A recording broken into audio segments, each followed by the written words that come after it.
Je vous souhaite le bonjour. Alors, vous allez toujours bien? Une fois déconfiné, vous allez mieux? Les questions commencent à tomber. Et la preuve, puisque je commence déjà sur cette vidéo à rebondir sur les questions ou réactions dont vous m'avez fait part. La première de ces réactions, elle concerne la distance, en fait. Les réactions des gens qui ont mis le nez dehors dès ce lundi de déconfinement et qui ont commencé par voir la queue devant tel ou tel magasin de vêtements, par exemple. Et on a appris aussi qu'il y avait eu devant certains bureaux de poste presque des échauffourées. Des gens qui arrivent devant certains magasins que je ne nommerai pas et qui se voient refoulés parce que le magasin, de sa propre initiative, a rendu obligatoire le port du masque. Alors que la loi n'a rendu obligatoire le port du masque que dans les transports en commun. Donc les clients arrivaient de bonne foi, quelquefois de loin, et en transport en commun pour certains, mais à pied pour d'autres. Ou en voiture, ils se sont fait refouler à l'entrée du magasin parce qu'ils n'avaient pas de masque et que le magasin n'en fournit pas. Voilà les premières réactions de la part des clients, je dirais du vulgaire Pékin, du vulgaire promeneur. Et puis j'ai aussi eu de la part des commerçants cette fois des remarques. Les commerçants s'inquiètent de voir que les clients touchent à tout. Et certains avec des gants. Alors on sait que les gants, une fois qu'ils sont infectés, une fois qu'ils sont pollués, c'est presque pire que les mains, parce qu'on ne les lave pas. Et les commerçants font la remarque que quoi qu'ils disent à leurs clients, eh bien les clients touchent. Ils ne peuvent pas s'empêcher de toucher les choses et puis après de les reposer. Et ça, bien entendu, c'est un vecteur de contamination. Donc, je voulais porter ça à votre connaissance et par cette vidéo, peut-être que vous partagerez, vous permettre d'informer. Il ne s'agit pas d'épingler, il ne s'agit pas de critiquer, il ne s'agit pas de culpabiliser qui que ce soit. Il s'agit tout simplement d'informer de façon à ce que les gens qui font certaines choses sans se rendre compte, qui n'ont peut-être pas vraiment encore pris conscience, puissent avoir accès à l'information pour en prendre conscience. Alors réglons le problème des magasins. Lorsque vous entrez dans un magasin, la première chose que vous touchez peut avoir été infectée par un client. Même si à l'entrée des magasins, la plupart du temps, vous pouvez vous laver les mains au gel hydroalcoolique. Certains magasins proposent des gants que vous pouvez aussi laver au gel hydroalcoolique. Mais imaginez que quelqu'un ait touché, quelqu'un de contaminé par la maladie, par une maladie, ait touché quelque chose et l'ait remis en rayon. Si vous, derrière, vous touchez cette chose, vous la regardez, vous la retournez dans tous les sens, vous la remettez en rayon. Et puis, il y a 10 personnes derrière qui viennent et qui font pareil. Ces 10 personnes vont avoir du virus sur les mains, d'accord? Comme si elles avaient trempé les mains dans du virus. Et puis elles vont aller un peu plus loin dans un autre rayon, chacune dans un rayon différent, et toucher quelque chose dans ce rayon et peut-être le remettre en place. Et ça va faire 10 rayons contaminés avec 10 objets contaminés. Et si chacun de ces 10 objets contaminés, il y a 10 personnes qui les touchent et qui vont elles-mêmes contaminer 10 autres rayons, vous vous rendez compte que, quoi que puissent faire nos amis commerçants pour essayer d'augmenter votre sécurité, pour essayer de décontaminer au maximum, ils ne peuvent pas prendre chaque article et le décontaminer toutes les 5 minutes, vous vous rendez bien compte. Donc, je fais là un appel important à tous les clients. Vous avez une responsabilité là. Vous allez dans un rayon, vous avez besoin de quelque chose, touchez avec les yeux, comme on dit aux enfants. Regardez, ne prenez pas 36 paquets pour les reposer, regardez ce que vous voulez. De manière exceptionnelle, si vraiment vous ne connaissez pas un produit et que vous voulez vous renseigner, vous pouvez le prendre et en regarder la composition. Ok, ne faites pas ça dans tous les rayons. Et le mieux, si vraiment vous voulez aider les commerçants, c'est de vous promener, comme je le fais moi, dans votre sac à main avec un petit flacon. Prenez n'importe quel petit flacon chez vous, versez-y du gel hydroalcoolique. Si vous n'avez plus de gel hydroalcoolique, apportez un petit flacon vide.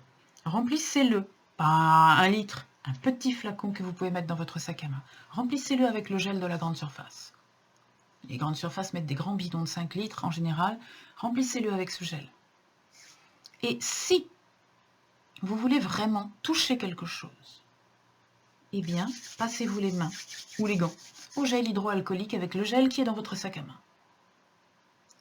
avant de toucher ce produit. Oui, je sais, c'est très contraignant, mais si vous voulez vraiment que la sécurité soit là, il faut le faire pendant un certain temps au moins. Et cela aidera beaucoup les commerçants. Parce que les commerçants, ils passent leur temps à nettoyer, mais on ne peut pas nettoyer, on ne peut pas tout nettoyer. Et ils le font pour vous. Ils le font pour eux aussi, bien sûr, mais ils le font pour vous. Donc ça ne sert à rien de porter des masques et de porter des gants si les masques et les gants sont contaminés, qu'on contamine tout le magasin à l'aide de nos masques et de nos gants. Maintenant, l'histoire des masques. C'est obligatoire dans les transports en commun. Certaines personnes ont très peur. J'ai professionnellement affaire à des gens qui, quelquefois, ont vraiment une peur panique. Alors, nous travaillons ces peurs, bien sûr, qui sont justifiées ou pas, le problème n'est pas là. Hein. Nous travaillons ces peurs, mais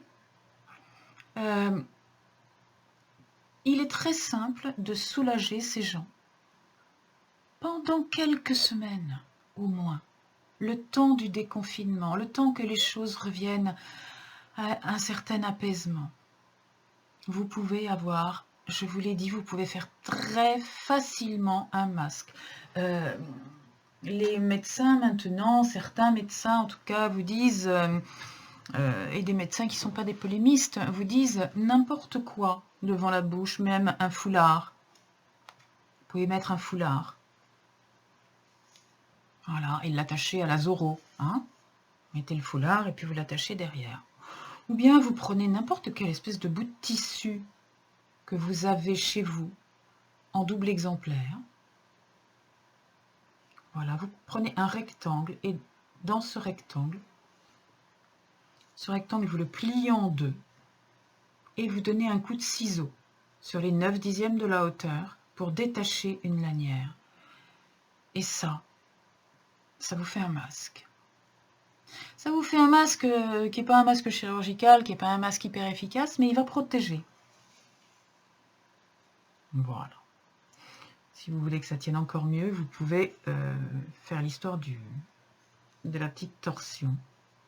Voilà. Tordez. Voilà. Et puis, vous étendez. Ok? Bon. Tout simplement. Voilà. Et vous mettez vos petits trucs qui débordent, là. Hein. Vous les coincez dans la lanière. Ça évite que la lanière vous fasse mal. Voilà. Là, vous avez un masque qui va empêcher, si vous parlez, si vous touchez, si vous crachouillez, si vous postillonnez un peu, ça va empêcher que vous contaminiez les gens. Et la personne qui va être en face de vous, si c'est une personne qui a vraiment très très peur de la maladie, si c'est une personne âgée, si c'est une personne avec des comorbidités à qui on a dit il faut être très très très très prudent, cette personne, votre masque va la rassurer.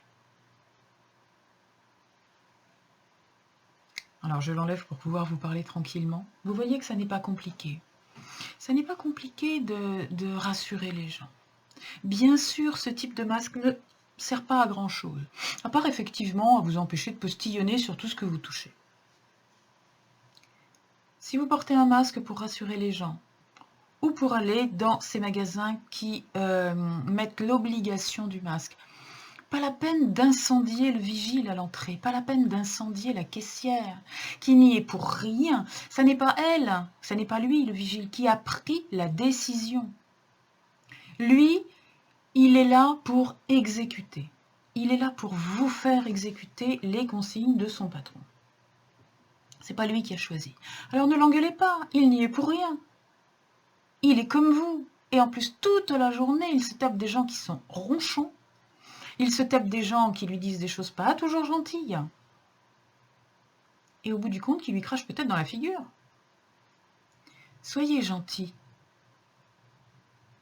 Ça, c'est le premier facteur de décontamination, la gentillesse. Soyez compréhensifs, bienveillants, tolérants. Il y a des gens qui vous demandent de porter un masque. Mon Dieu, portez-le. Qu'est-ce que ça peut vous faire de porter un masque pendant 10 minutes? Le temps d'aller faire vos courses dans ce magasin qui exige que vous le portiez. Qu'est-ce que ça peut vous faire de vous laver les gants au gel hydroalcoolique? Je comprends que vous ne vous laviez pas sans arrêt les mains au gel hydroalcoolique parce que ça finit par vous esquinter les mains. Mais si vous portez des gants à latex, comme on vous en fournit à l'entrée de certains magasins d'ailleurs, on vous fournit des gants, mais prenez-les. Bon, je sais, c'est pas très écologique, mais c'est l'affaire de quelques semaines. Si vous le pouvez, passez votre gant et lavez-vous les mains. Lavez-vous les mains au gel hydroalcoolique. Vous allez rassurer, vous allez empêcher la contamination. À la caisse maintenant. Soyez vigilants avec la distance. On vous demande de garder 1 mètre. Qu'est-ce que ça va vous apporter de vous approcher à 50 cm si on vous demande de garder 1 mètre? Rien. Rien, sinon que ça va peut-être satisfaire votre ego. Moi, on me demande de faire un truc, je ne le fais pas. Ouais, bon, bah, vous nourrissez l'ego, ok, bon. Voilà. Si vous faites partie des gens qui regardent cette vidéo, c'est probablement parce que vous êtes dans une démarche de travail intérieur. Vous êtes dans une démarche de développement personnel. Alors, je vous demande, au titre de cette démarche, de faire cet exercice de coaching, de faire cet exercice de travail intérieur. On vous demande de garder 1 mètre, vous gardez un bon mètre. Ça va vous faire travailler beaucoup de choses. Ça va vous faire travailler la conscience. Vous n'allez pas avancer jusqu'à ce que vous butiez dans le voisin de devant. Vous allez prendre conscience des êtres qui sont autour de vous. En prenant conscience de la distance, vous prenez conscience des êtres humains. En vous nettoyant les mains avant de toucher et de reposer surtout les objets, vous allez être attentif à vos gestes et ralentir, diminuer considérablement les automatismes. Et tous ces automatismes, toutes ces choses que vous faites automatiquement, c'est-à-dire rentrer dans la queue à la caisse avec votre téléphone portable et buter dans la personne de devant ou lui rentrer votre chariot dans le derrière, comme malheureusement on le voit assez fréquemment, par inadvertance, parce que vous ne faites pas attention. Quand vous ne faites pas attention, c'est que vous ne mettez pas votre conscience à ce que vous faites. On est d'accord, hein? C'est bien la même définition. Toutes ces choses que vous faites machinalement, prendre un truc, le reposer, etc. Tous ces gestes, ce sont des gestes qui font partie de vos automatismes. C'est la mentalisation. Le fonctionnement automatique, c'est le fonctionnement sans conscience. Donc, je vous demande, en tant que coach, au titre du développement personnel et du développement intérieur, de mettre de la conscience dans ce que vous faites. Et mettre de la conscience dans ce que vous faites, eh bien, ça peut être très bien exercé par les gestes que l'on appelle les gestes barrières et que je préfère appeler des gestes protecteurs ou des gestes de bienveillance, ou des gestes de reconnaissance ou de respect. Appelez-les des gestes respect. C'est beaucoup plus joli que des gestes barrières. Je vous invite au geste respect. Geste respect en restant à distance. Geste respect en mettant un masque. Geste respect en vous nettoyant les mains. Par respect, tout simplement.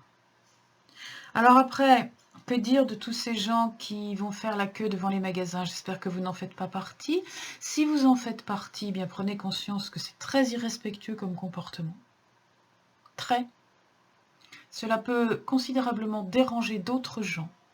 Je vous invite à prendre connaissance de mes vidéos sur la bulle proxémique, déjà, pour voir à quel point vous pouvez déranger, même en temps normal, quand il n'y a pas de virus, les gens qui ont besoin que l'on respecte autour d'eux une certaine distance pour se sentir bien. J'essaierai de vous retrouver les liens et de les mettre sous cette vidéo lorsque je la publierai, une vidéo sur la bulle proxémique. Soyez respectueux. C'est tout ce qu'on vous demande. Vous êtes en travail sur vous-même? Cette épidémie peut vous fournir des tas d'exercices de coaching. Respectez. Alors attention, acceptez que les choses soient ainsi. Acceptez qu'il y ait des contraintes édictées par le gouvernement. Et rentrez dans ces contraintes par respect pour l'ensemble de vos concitoyens. Cela ne veut en aucun cas dire que vous êtes d'accord, que vous adhérez au principe de la contrainte, que vous adhérez au principe de l'état d'urgence sanitaire qui permet au gouvernement de prendre toute disposition sans en référer à qui que ce soit. Non, cela ne veut pas dire ça. Mais ça veut dire que quand il y a une loi, malheureusement, la loi elle est pour tout le monde. Quand il y a une loi, il faut la respecter. Et en attendant de pouvoir agir contre la loi si elle vous déplaît, eh bien, une attitude adulte et responsable, c'est de la respecter. Vous pouvez dire qu'elle vous déplaît. C'est pas la peine de le hurler, c'est pas la peine de le dire grossièrement. Vous pouvez le dire poliment. La loi me déplaît. Mais, comme c'est la loi, et que je ne suis pas seule en cause, je la respecte. C'est ce que je vous invite à faire. Pour que cette période de déconfinement se passe au mieux. Vous ne voudriez pas, comme certaines régions d'Allemagne, dans 48 heures, être obligé de retourner à la maison. Voilà. Je voulais traiter dans cette vidéo les quelques premières questions et les quelques premières remarques qui m'ont été faites et vous inciter vraiment au respect.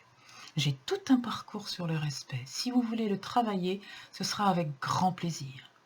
Le respect, ça se loge dans des toutes petites choses. On se croit quelquefois respectueux. Et finalement, on ne l'est pas tant que ça. Je vous souhaite bon courage. Je suis là pour vous accompagner. Pas pour vous critiquer. Pas pour vous culpabiliser. Pour vous accompagner. Bon courage.